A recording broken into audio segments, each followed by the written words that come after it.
Coming up on Cogeco News, some restrictions lifted by the Ontario government. An armed robbery for police to investigate. They are getting some tips already. And yes, it's Pet of the Week time.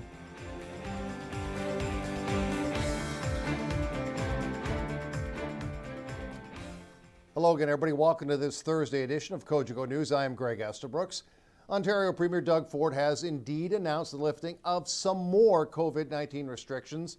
Many of them have to do with reopening some businesses. Residents who want to get out and about this holiday weekend after being, well, stuck at home for weeks might appreciate the chance to go outdoors and have some fun. To talk about this announcement and its immediate ramifications, we go to the telephone with Nipissing MPP Vic Fedeli.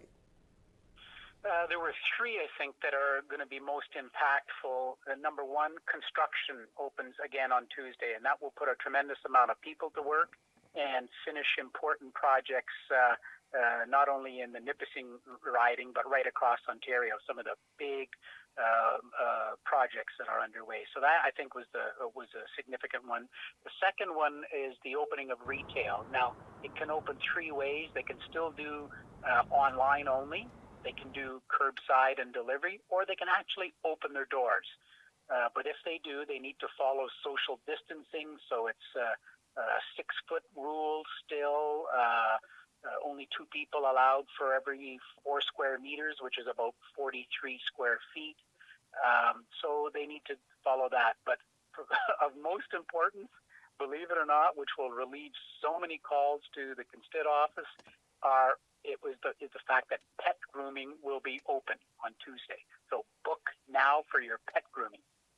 I wanted to ask about golf courses and recreational areas, Vic. Yeah, golf courses and marinas can open Saturday morning, Friday at midnight, actually. So Saturday morning, so book now for your tee times and at marinas. Those will open. And again, we say to the golf courses, marina operators, retailers, construction, go to the website, follow the Ministry of Labour guidelines. It's ontario.ca/COVID-19, and you'll see the sector-by-sector guidelines. They're very important that those remain followed.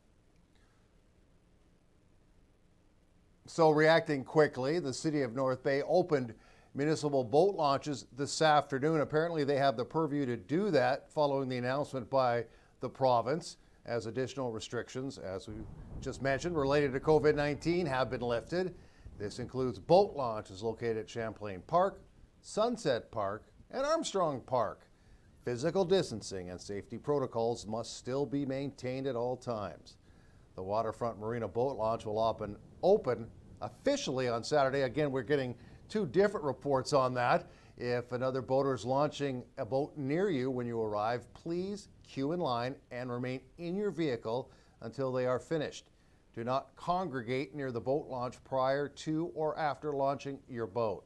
Ensure you are maintaining a distance of 2 meters apart from others while loading and unloading boats, and while you're on the waterway, ensure you are practicing safe and responsible boating practices, of course, in order to minimize the need for emergency service response. And we'll clear all this up officially soon, at least in regards to boat launches. The COVID numbers have been released, testing down on this day, according to the North Bay Parry Sound District Health Unit. Let's go to the board. 133 were tested, 4658 in total, 20 cases, 18 resolved, 2 are still in self-isolation, and the number of pending tests, not available. Late Wednesday, charges were laid against a 17-year-old from North Bay in connection to a fatal collision that killed a Nipissing University student athlete last year. The collision took the life of 24-year-old Shelby Dickey. Dickey, a former Nipissing University student and co-captain of the Lakers Nordic ski team, was killed in a cycling incident involving a motor vehicle. Police say the collision took place on Highway 63. Meantime, Nipissing University has since set up a memorial scholarship in Dickey's name. And for Dickey's coach this day, it's a time to remember the athlete and, more importantly, the person. And while the final chapter of the Shelby Dickey story will likely be written in a courtroom, Her old coach says she'll be remembered for many things, and her impact on so many people was profound. Well, with any really young, talented person like Shelby was, you think about the ripple effects. You know, she was a coach, she was a researcher in sports science, she was an educator, and so you, as well as an athlete. So you think about the knock-on effects, the people that she positively influenced. You know, her enthusiasm was overwhelming. She was full of smiles, and that carried through the whole team. Captain of the women's team, and appreciated for her leadership, and missed for that. With the support of the ski community and the university community, we've established a Shelby Dickey Memorial Scholarship, and this will be awarded every year to a female skier on the team who demonstrates excellence in athletics, academics, and leadership. Cogeco says Shelby remembered for many things. One thing he'll never forget is her performance in North Bay at the OUA Championships in 2019. And she anchored the women's relay team to a bronze medal. One of the gutsiest performances I've ever seen, hurting all the way through, pushing through, just sheer tenacity, and to be carried away from the finish line by her teammates. But she did it for the team, and that's, I think, when we do the most excellent things, it's because we're doing them for others, and there was always that outpouring of energy on Shelby's part for the benefit of others. So far, $13,000 raised in that fund. North Bay Police seeking the public's help with an ongoing robbery investigation involving a handgun, police say. The incident took place Wednesday night on Trout Lake Road, and John Schultz from the North Bay Police Service picks it up from there. 2400 block of Trout Lake Road, an apartment building. The individual, suspect, is a female, a little more than 5 feet tall. She had long blonde hair. It was up in a bun. She was wearing dark frame glasses. She went into the building, knocked on the door, was wearing a face mask. The victim, a female victim, thought it was a public service worker and let the person in, and it was at that point that she brandished a handgun and demanded her purse and any medications that she had. The victim gave her what she had as far as medication in her purse. The suspect left and was last on foot heading towards Connaught Avenue in North Bay. At the point when she left, she was wearing black eyeglasses, a medical mask, a teal colored jacket, black gloves, and she was carrying a pink backpack. Again, she left the apartment building on Trout Lake Road and was heading northbound towards Connaught. Low barrier homeless shelter and transitional housing, both social services that fall under the purview of DSAB, but each are unique in their own way. Councillor Dave Mendocino is chair of the local social housing service, and he joined Clark Heipel at the future site of the Gateway House, a 16-bed transitional house, to discuss the situation. Anybody that stays at this facility will be assigned a case manager, and that case manager will be responsible to provide any service that individual requires. You know, a lot of those services will involve mental health and addiction services, but basically whatever service that individual needs to transition from homelessness back into independent living, that's what this facility is going to provide. Chair Mendocino is confident that the public's awareness of mental health and addiction has increased over the past half decade. You look at mental health and addiction issues today, and the society as a whole are a lot more knowledgeable about it. They understand that mental health and addictions, that it's an illness. They're a lot more educated, and they understand it's an illness. Unfortunately, when you attach homelessness to it and you see some of the behavior that goes on, you know, unfortunately it's behavior that really society is not used to, you know, is not deemed acceptable. But at the end of the day, you know, through COVID-19 especially, these individuals need to be taken care of more than ever, because at the end of the day, they are part of our city.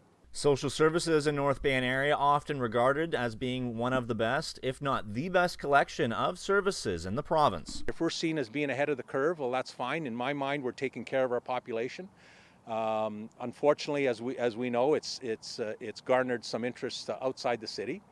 And we have had some individuals that have come from other cities that because they've heard of what we're doing here. And that's been part of a process as well. These individuals now are being screened by the workers at Palanjo, and we're getting as much information as we can from them. I can tell you that the staff at Palanjo, once they get working with these individuals, if they're from out of town, they've been successful in relocating 5 individuals back to the communities where they're from. But it wasn't just go, you got to leave. It was as long as they're okay, as long as they could go back into a support system, that they were relocated back to their community. And I understand it's been the number's about 5. So again, it's a work in progress. We're learning so much as we go, but I think what we're doing here in the city with respect to mental health and addiction issues, everybody working together, all the partners, I think it's an issue that's being addressed, and at the end of the day, we will be ahead of the curve, and I think we should be proud of that as a community. Now, the federal government and provincial government both have helped out businesses in Canada, but has it been enough for sustainability? Patty Carr of the North Bay and District Chamber of Commerce weighs in. That was actually one of the questions we did ask in our survey, which programs that they did apply for, if they were successful and that type of thing. I think the government did a good job of putting out different programs. At the end of the day, though, there were gaps that we have to fill and find other ways to support the businesses that didn't qualify. And we're also waiting to see if all of them do qualify that have applied. So it's going to take a little while, I would think. I think there might be more coming down from the government, of course, as they see that there are gaps in what they're putting out there for funding, but they are going to need support, not so much with the loans. They don't need more debt, but if the loan can get them through, at least for the time being, some grant options might be available as we go forward. And as mentioned, Patty Carr and representatives of many chambers have been on conference calls and webinars with experts and politicians from different political stripes. Has it helped? We've had some great conversations with ministers, and provincially and federally. They're saying the same thing across the board. They're trying to help people, trying to get the economy back open. I guess the details as they come out will be a lot stronger as we can start reopening different businesses. The Ministry of Labour, of course, is putting parameters on every type of sector and occupation. So as those roll out and we try to get the economy back to some sort of normal, I think that we're going to be better for it. Unfortunately, we've got other experts out there saying different parameters, different ideas on all the different funding, and of course we need to support our businesses. A pet theme will be headlining our second segment. More Cogeco News right after this.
Welcome back, everybody.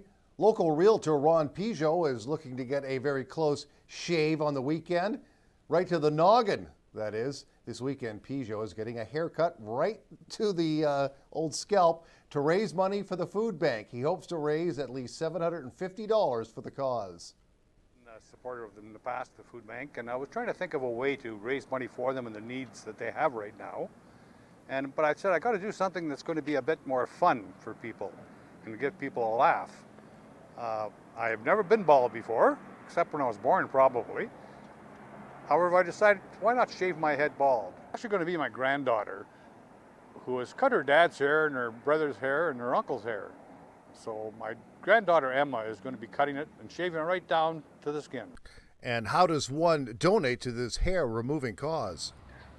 The easiest way is to go online at northbayfoodbank.ca and push down donate. You can donate any amount is required. The minimum amount is $3. You'll get a receipt immediately once you do that. Just under message, please put down my name, Ron Pijot, so we can decide how much we're going to be collecting all total. It's actually going to be taking place at my place. I'm going to be asking people not to come to. I know they want to laugh at me, and I don't blame them, and that's what the whole intent is. However, because of the social distancing, I'm sure there may be a few, but I'm going to make sure that they are separated. My granddaughter's going to be wearing a mask and some gloves. It should be fun. All right, so donate if you want to help out Ron Pijot. For those who enjoy adult beverages, the coronavirus has equated to a stockpile of empties, with the beer store accepting returns on Main West Monday and Wednesday. A local animal welfare group had an idea. They set up shop on those days asking for folks to donate their returns to the cause. Clark Heipel has more.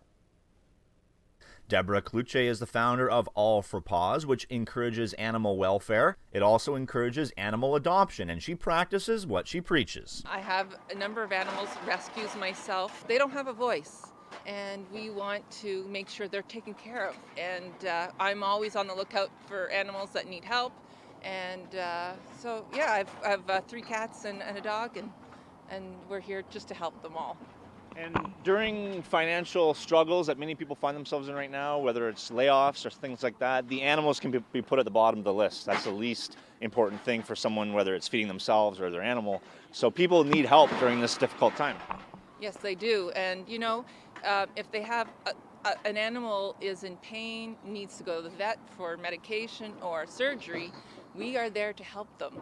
And so the animal's not in pain anymore. You know, the medical bills are paid for and everything's taken care of that way. All for Paws was created about 5 years ago, and this group works in conjunction with Buster's Page, helping North Bay pets get home. Tracy Richardson Sloan is a mainstay on Buster's Page. She was at the beer store on Main Street West on Monday as well as Wednesday. She was encouraging folks bringing back empties to donate their returns to the cause. What we've been using the money for, basically for anybody who's low income and really wants to help their pet. Maybe there's dental work that needs to be done. Maybe there's a spay, or someone has rescued an animal but can't afford to take care of them. So that's where we come in. We've also helped the Humane Society by purchasing little vests that say "Adopt Me." So any volunteers that go and walk the dogs can see that they're actually up for adoption. And we've also purchased some live traps because, as we all know, that there are a lot of cats in the city. So usually when the winter comes, people are constantly calling saying, what can we do? So that's what we've been doing, and today we're doing it again. And do you find people are receptive to this? When people walk up with their empties, you ask them, do you want to donate to our cause? What are people saying when you're asking them? They always say yes, and then they say, what's All for Paws? So we have to explain what it is, but you know what? That's great. And people, whether it's Food Bank or All for Paws, people's generosity has been pretty substantial. So very impressed. All for Paws raised over $1,000 on Monday, and they hope to raise that, if not more, on Wednesday. It's Thursday, and that cues us up for another edition of our tradition, Pet of the Week. Adoptions, of course, still on hold. That could change soon, though. However, there's plenty of pets still waiting for the go-ahead to find their forever homes. This week, Clark helps feature 2 litters of cute kitties.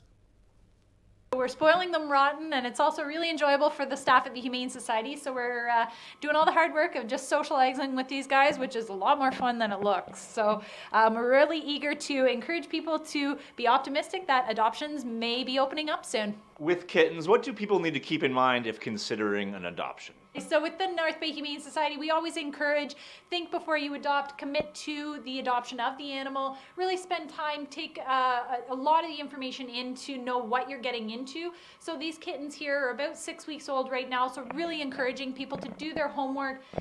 16 or 18 years is a really long time to commit to a new family member. So with medical issues that could potentially come up, really know what you're getting into before you sign on the adoption. How big's the litter?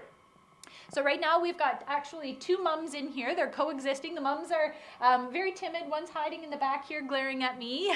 But all the kittens, we've got 8 kittens right now, and we are optimistic that they're all going to be healthy and cleared for the adoption program in the coming weeks. There are certain ways to dog-proof a house. How do you cat-proof a house, if that is even possible? So depending on what you've got in the home and what the temperament of the animal is growing up, really encourage that you have a safe place for the cat to explore, get up and about, and move around without hurting themselves. So electrical cords, the chargers for the phones, those sorts of things become a real big hazard. And obviously be mindful that your very expensive curtains may be a play toy. If somebody's interested in 1 or 2 of these kittens, what should people do considering that adoption's right now still not happening? With the North Bay Humane Society, again, we're optimistic that our adoption program is going to start back up, but we don't have any confirmation of that exactly when right now. So really encouraging people, just give us a call frequently, check out our website, keep in touch with our Facebook page. As things change with the North Bay Humane Society, we are really trying to keep the public informed. So we're hoping that it's just going to be adoption pandemonium when things get up and running again. But really encouraging, if anybody has any questions in the meantime, to give us a call. But the website is going to be the best way for them to check. Our loyal viewers might be thinking, oh, what happened to those rabbits that were featured last week? Can you give us an update? A lot of the pets of the week, we're hoping to have really great updates and keep the public involved. Right now, because everything's on a standstill, we've got the rabbits still in our care, so we get them out, socialize with them, hop around. They've been exploring a couple of our different rooms here, so they're getting out and getting the exercise, but they are on hold for right now. We are hoping that they're going to be spaded and neutered in the coming days, so I'm hoping to have a really good update in the coming weeks. Break time again on Cogeco. Weather from yours truly when we come back.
Weather is brought to you by Canadore College. Great things happen here. Welcome back, everybody. Young Clark is off on this day, enjoying some time off. Weather time now. Temperatures a little bit below the norm for this time of the year, with some precipitation at least early as we enter the long weekend. Rain ending after midnight tonight, then drizzle. Low of -6. Friday, overcast, small chance of rain, 16 and 6. Saturday, 16 and 4, and a mix of sun and cloud, Sunday will be cloudy, 15 and 8. Monday, cloudy, holiday Monday, 16 and 7. To the almanac. Yesterday's high 13, the low -5. You see we're below the norms, 18 and 6. We'll wrap things up with a little bit of sports right after this.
Sports is brought to you by Tag Construction for all your construction needs.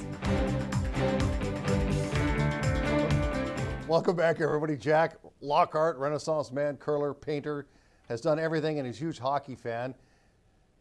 They didn't have a proper send-off for the overage players this year, so of course they had to do something different, or they didn't have to, they chose to. Nick Grima, Shane Politka got beautiful portraits done by Mr. Jack Lockhart. What a way to send them off for their junior careers.